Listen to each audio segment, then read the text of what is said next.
Magandang hapon mga kabay. So ito yung pangatlo ko na approved repair mga kabay.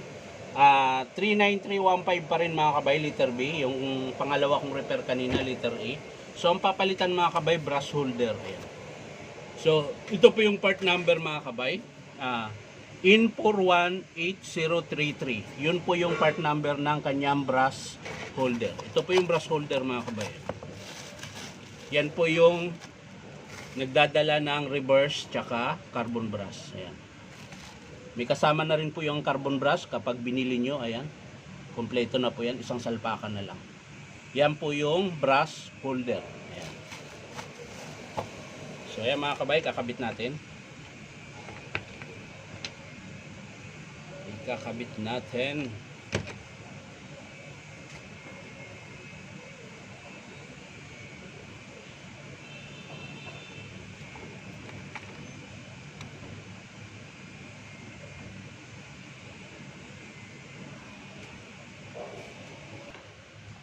So ayan mga kabay, kakalasin ko na po yung brush holder nya. Ayan.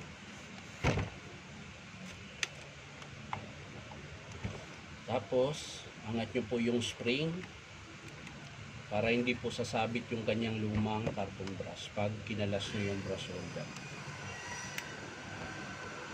Tapos tulak nyo lang palabas mga kabay, gilid-gilid, bago nyo po bunutin. So sa pagsalpak mga kabay, ganun din po. Ayan.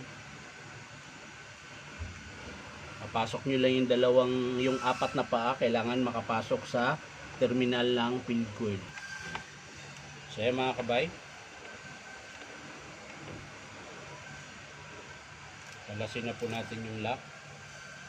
So pag mga ganito mga kabay, di siya naiikot. Ayan. Pansinin nyo po. Hindi siya sumasagad. Ayan.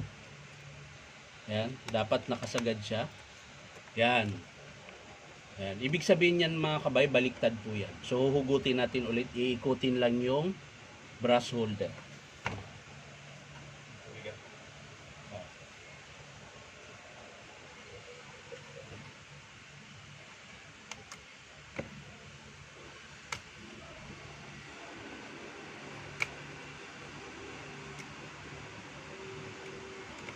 Ayan. So mali yung paganyan natin na kabit. So iikutin natin. Ayan. So sisilik natin ngayon. Ayan, nakasagad na po siya. Ayan. Pag sinilik nyo siya, kailangan sagad na sagad. Ayan. Sagad siya rito, sa kabila din. Ayan. Sagad din siya. Yan po yung tamang pagkabit ng brush holder. Ayan. So ngayon mga kabay, i-screw na natin.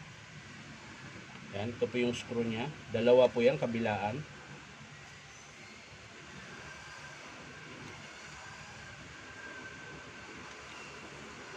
Ating i-screw.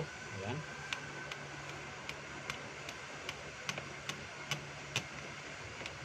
Ayan. Sa kabila naman yung isa mga kabay. Ayan.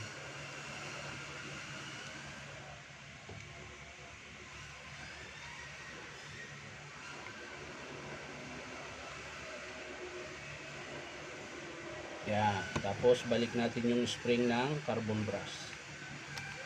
Ayan. Kabila rin mga kabay. Ayan. So yan na yun mga kabay. Nice na. So babalik na lang natin yung lock. Ayan. Pinaka-pin. Ayan.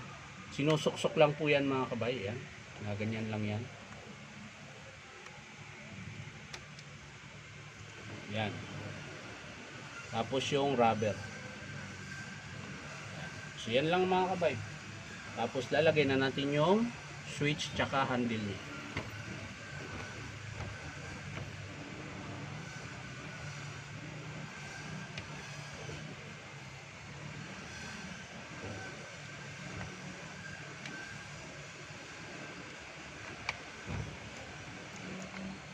So bago natin isara mga kabay, testing muna natin kung gagana.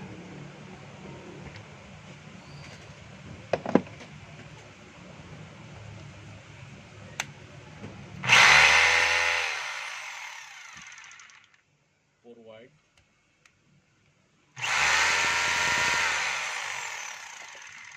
So okay na siya mga kabay, sasara na natin yung kanyang handle. Ayan.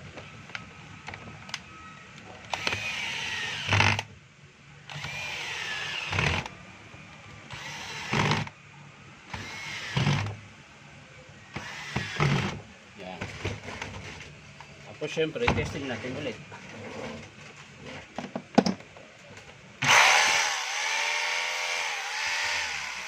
Ay, nakahammer po yan mga kabay. Lagay natin sa drill. Reverse natin. So forward. So yan mga kabay, natapos ko na yung aking approve. Ayan, approve repair. So ang kinabit ko lang ay brush holder. Ayan, may kasama na rin yung carbon brush mga kabay. So yan lang mga kabay, maraming salamat. Bye bye.